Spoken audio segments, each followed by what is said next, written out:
de gratitude. Magie des eaux et du ciel. Poésie d'Alexandrie. La nuit s'étend.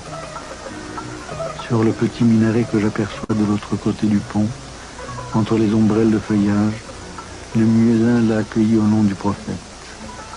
Un marchand de lupins et de fenus grecs vient d'allumer sa torche fuligineuse. Aux quatre angles de son charton, des cornets de papiers imbriqués s'effilent comme des cierges. Du canal monte l'étrange respiration des crapauds. Un feu de braise se reflète sur l'eau. Autour, des hommes rient.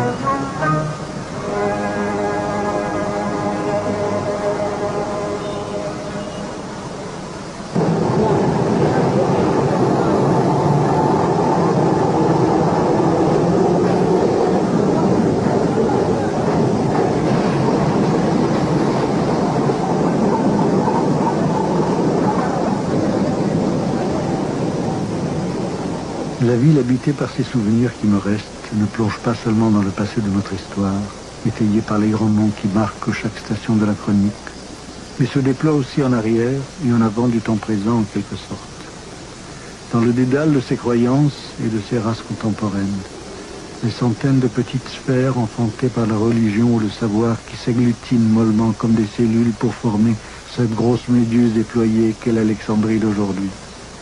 Même les noms des arrêts de trams antiques, véhicules brinque-ballants dans leurs rails ensablés, évoquent les noms oubliés de leurs ancêtres et les noms des premiers capitaines qui débarquèrent sur cette côte, d'Alexandre à Amr, les pères de cette anarchie de la chair et de la fièvre, de l'amour vénal et du mysticisme.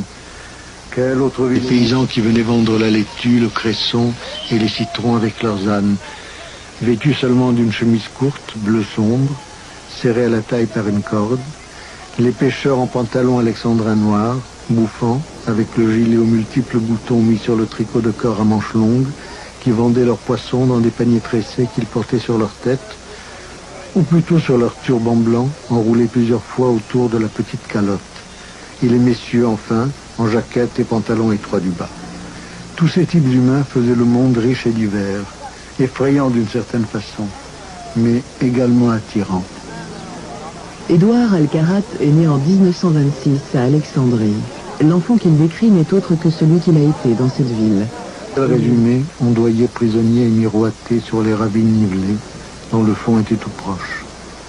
Je guettais la mer jetée, qui expirait, puis disparaissait dans le sable, sa mousse d'écume, son froissement têtu, vague après vague, sans fin.